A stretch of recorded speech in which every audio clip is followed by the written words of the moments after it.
Okay, thank you very much for coming. We are starting this session right now. Hello, everybody. Thank you for coming. My name is Tudor Galos. I'm a privacy consultant. I have a small consultancy business working with over 150 customers around UK, the United States, and Europe and Turkey. We've been doing this for a number of years, so we got some experience in these years. So we will be discussing some of the things that we've met at some of our customers, at, of course, some of our customers, because privacy compliance is a team game. So I have a first question for you. How many of you asked a company to delete your data? Keep your hands up. How many of you actually received an answer? Okay, how many of you are satisfied with that answer? Good. And you see, we've just seen a few hands at the end. Because actually, companies, even if they said, yeah, we deleted your data, if you don't receive an answer telling you what data they couldn't delete, then there is a problem. Because a lot of the personal data simply cannot be deleted. There are regulations around the world. You need to keep data in the invoices for a number of years. You need to keep data from labor resources for a number of years, for different contracts. You have legitimate interest to keep data in the logs for a number of months, and so on. So certain data cannot be deleted. If someone told you, yes, we deleted everything, then clearly they lied. It's simple as that. But the biggest problem is when companies don't understand what exactly is personal data. Because the definition in EU GDPR and UK GDPR and in most legislations around the world is this one. Any information that can lead to an indirect or direct identification of a person. Direct identification. Hey, I have a photo of Joe. Yes, I know Joe. Indirect identification. I have a photo with 10 people. I don't know any one of these, but for sure someone or an algorithm can recognize each one of these persons. So basically, indirect identification means that there is a logical way to identify an individual, not necessarily by yourself. So this adds to the complexity. European Council gave a clarity related to data sets, because everybody asked, what about data sets? Are they personal data if they contain personal data? And the European Commission said, well, if the data in the personal data set, the personal and non-personal data, are inextricably linked, guess what? The data set is personal data. And of course, they gave more clarity on this one, and they said, well, a data set is personal data. And this all leads to the question, okay, but where is the limit between personal and non-personal data? We'll discuss this together with my colleague Marco here in the second session after this, where we'll be having a fireside chat. And clearly, we need to identify and we need more clarity. Where is the boundary between personal and non-personal data? Because the challenge is that most companies stop here. Personal data is direct identifiers, name, surname, national ID number, email address, phone number. So when you ask a company to delete your data, they will simply delete your identifiers. They will say, that's it. However, we have indirect identifiers, height, weight, gender, birth date. Of course, if you look separately at each one of these data categories, they're not personal data. However, when you start combining them, suddenly the possibility to identify an individual increases. When it increases above 60–70%, we have a problem there, a big problem. Moreover, this one is personal data. If you have a description like the person with the black jacket staying in the customer data and privacy theater in front of the audience, that is personal data. A simple sentence like this. It's a description, but it provides a unique description of a person. So that is personal data. yes, not everybody can identify me, but clearly at least one person or a system will be able to identify me as a unique person after this description. So that's a big problem, because many companies don't realize that once they get into the big data scenarios, applications, services, and we'll give you a small example here, so two more examples. Actually, the systems generate a lot of metadata and additional data. They generate additional information, which combined can generate personal data. So when a company needs to delete certain personal data, they must make a thorough analysis of what can and cannot be deleted. But first of all, they need to understand what personal data do they process. Now the question is, what is processing? Again, the definition in most legislations is very simple. Anything you do with personal data, I mean anything. The simple fact that you're storing personal data equals you're processing it.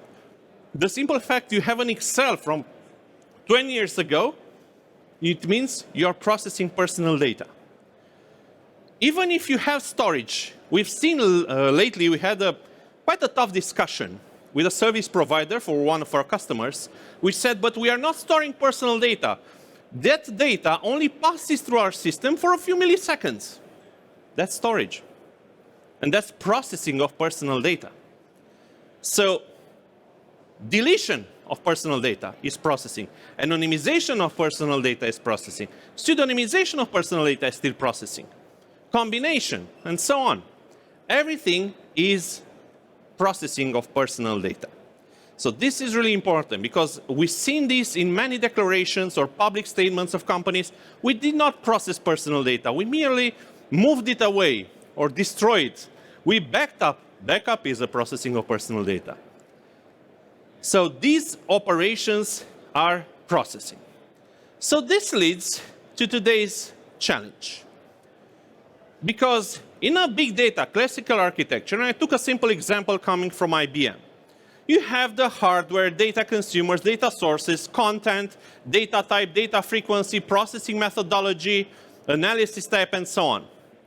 First of all, data type is personal data. You have personal data in metadata, especially if it's unique, master data, historical, and transactional data. Content format, images. If the images contain images of people, that's personal data. And when I talk images of people, I'm not talking about faces only. Unique characteristics, height, biometric identification. In the UK, actually, I think in 2017, a drug dealer was caught by the fact that he sent a photo with some pills to a customer, and that customer went to the police. And police took the hands, eliminated the pills, and performed a biometrical identification on the hand, and found the guy, and arrested the guy, simply by identifying his biometrical identificators and comparing it to the biometrical identificators they had on their database. So a photo of this is personal data. Okay? Then we have, of course, text. A unique text is personal data. There is a company which allows you to log onto a system by asking you to write a text. By the way you are writing that text, it identifies you as a person. Okay? And it's a strong startup which received Series A or Series B investment lately. Videos, again, they're personal data. Documents, in documents, a lot of people are forgetting not only about the unique phrases of a person, but also about the metadata in the document. It's so funny, and you should do this exercise, when your government or when your local councils are publishing a document on the internet, if it's Word, you have all the metadata, including author, subject, last edited, time to edit, etc. You find a lot of funny information in those documents. Okay? So people forget about that as well. Audio, clearly the audio feed is personal data because each person has a unique voice. And we had such a debate with a customer of one of our customers who was very angry. That person requested the feed, made a data subject access request, official data subject access request, to the feed of the audio feed to listen to how the person on the other side of the landline talked to him, to see that if there were any problems. And we gave that person the audio feed, but we eliminated completely the voice of the phone operator. And he was very angry. He said, that's not personal data. Well, yes, it is. Because actually, you can identify that person just by hearing the voice. So that is personal data. And last but not least, what's coming out of the data sources? Whenever you're querying in the data sources, you get also additional information from web and social media. Machines are generating personal data. Human-generated, internal data sources, transaction data, biometric data, via different data providers and data organization. In all these points, you have personal data, or you extract additional data, personal data categories. So that's the challenge, because in order to do a correct processing, you must abide by a principle in UK GDPR and EU GDPR called data minimization. You must process the minimum amount of data categories necessary for a processing. So if you are extracting additional information, that's processing. So you need to have both a purpose, a legal ground, and of course, you need to abide by the principle of data minimization. So this is when you need to remove those identifiers from the data. The biggest anonymization challenge is that people don't understand that if you just remove the direct identifiers, in most cases, you don't get anonymous data. It's not enough. Because if you link different data points, you might identify a data subject. And often we are saying, yeah, but that's exaggerate. Come on, what can happen if we leave some unique information that can identify a data subject? And let me give you a very sensitive example for one of our customers. We have a customer who is a big software company which develops some unique tests, psychometric tests for students, K-12 students, so young children.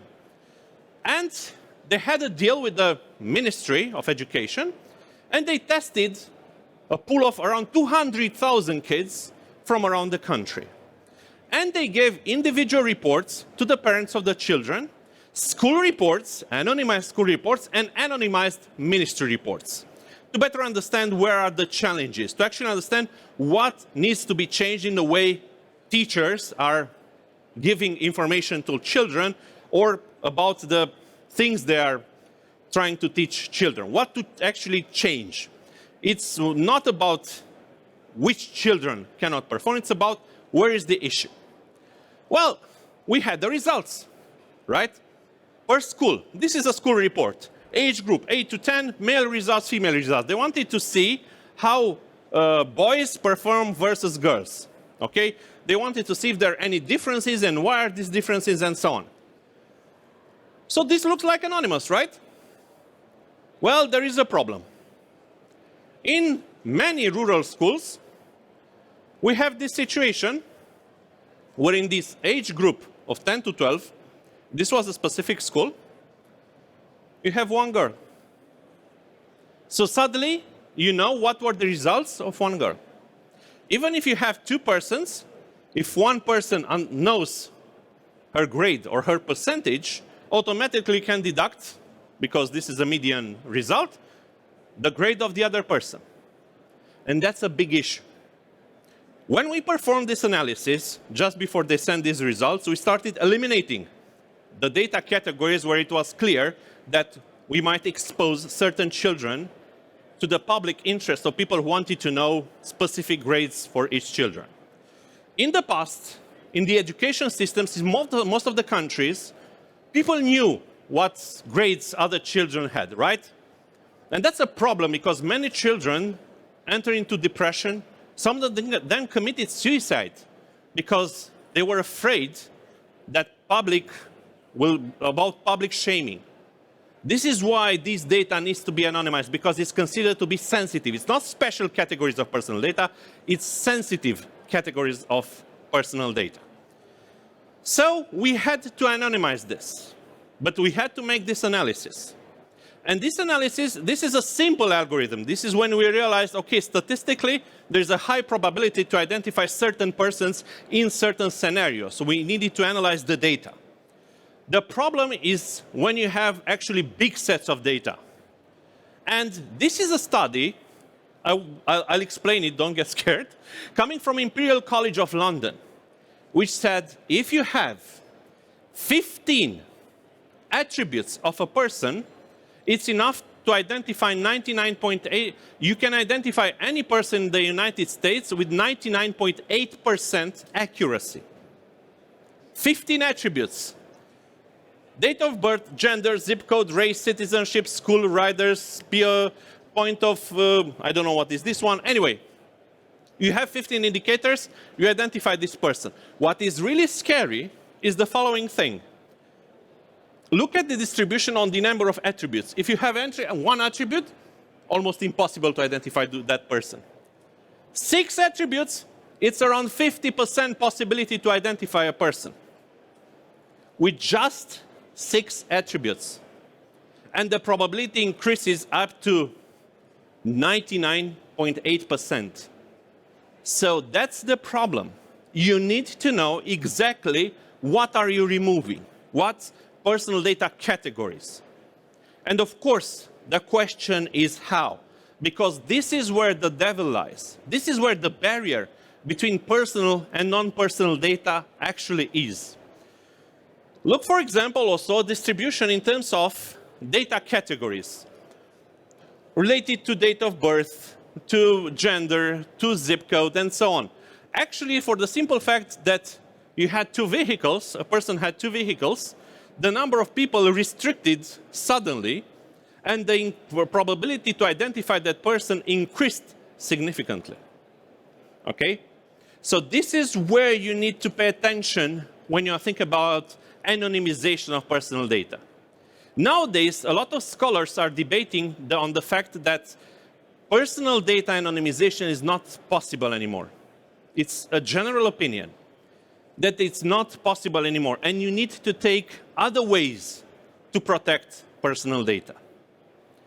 By the way, anonymization is considered legally equal to data deletion. So if someone asks you to delete data, if you anonymize the data, in theory, you're okay. But actually, you need to anonymize the data, and this is where the challenge is. Coming to pseudonymization. It's an interesting definition in UK and EU GDPR, saying the following. It's processing in a manner that the personal data can no longer be attributed to a specific data subject without the use of additional information.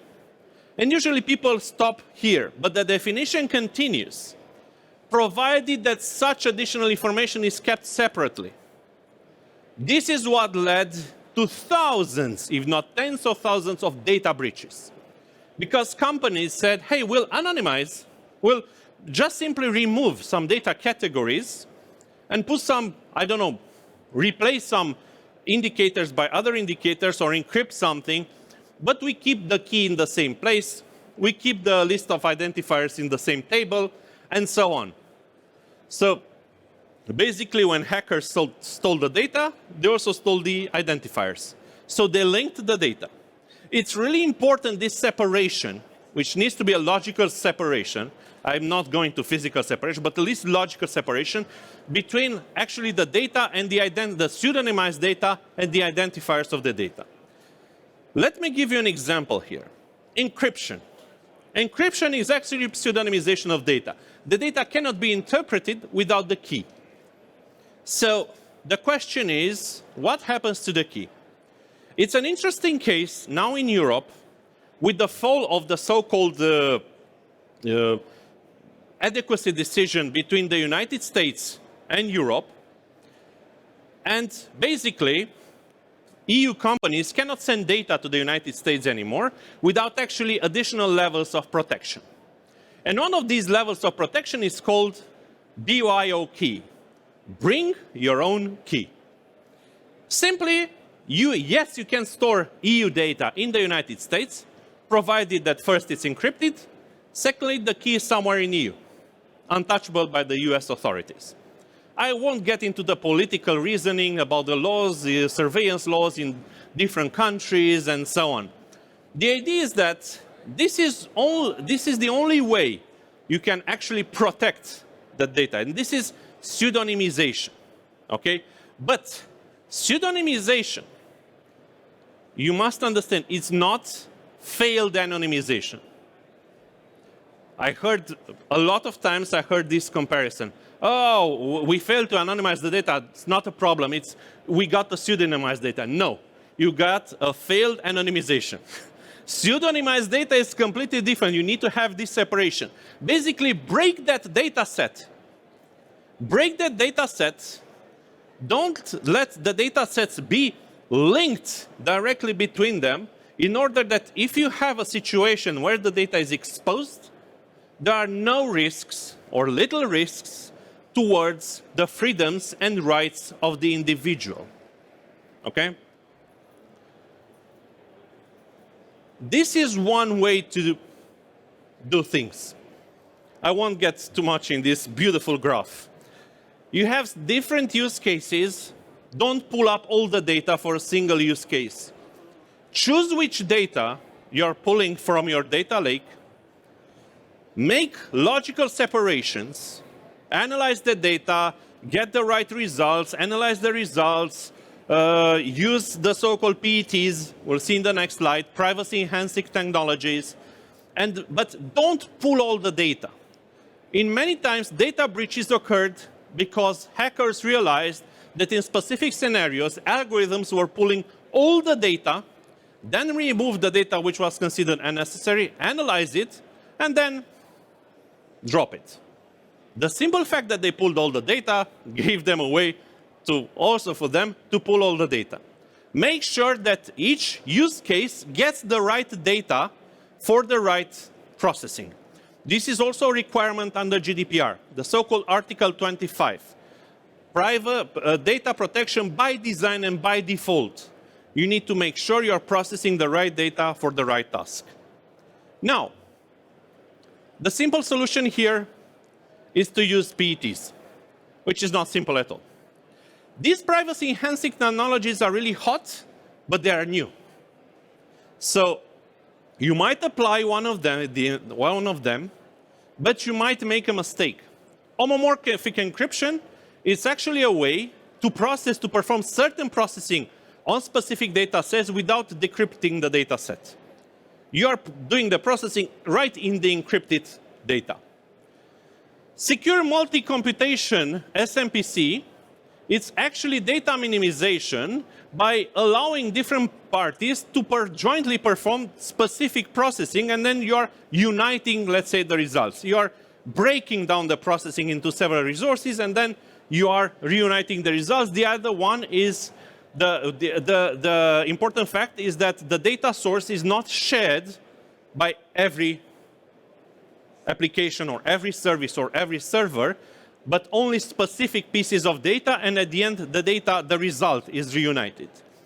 Federated learning also is something which allows you to train machines. It's a machine learning technique where basically a server sends a computation model to different servers having each data set, each one of them having a specific data set, and then only the results are being reunited and reanalyzed by the central server.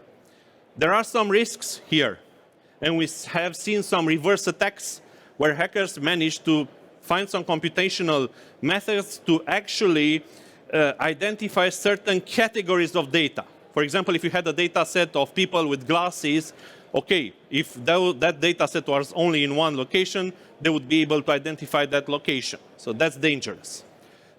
Trusted execution environments, basically you're processing, you're creating a specific secure part of a computer processor, and only there the processing takes place. Zero knowledge proofs is basically allowing an individual to prove private information without actually revealing what actually is, a unique identifier, let's say, but only for the individual. Differential privacy, I love it. This is something I'm really passionate about, differential privacy. And this is pure mathematics and statistics. Basically, differential privacy is a methodology by which if you remove the data of an individual from a specific data set, but the data set needs to be actually a really big data set, the result of the processing would not be affected statistically. So this means that you won't be able to single out specific individuals in the data set anymore. So you need to make sure which types of data categories you are removing from the data set in order to reach the same results.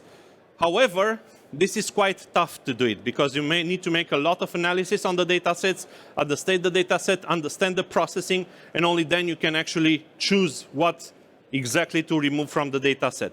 And synthetic data is basically when you cannot use realistic data sets in a certain environment, you generate similar data sets to the input data set in order not to process personal data. This is especially useful in banking and insurance scenarios where you need to process large quantities of data and actually make sure that you abide by GDPR rules when you cannot use test data, when you cannot use personal data for test data. Just by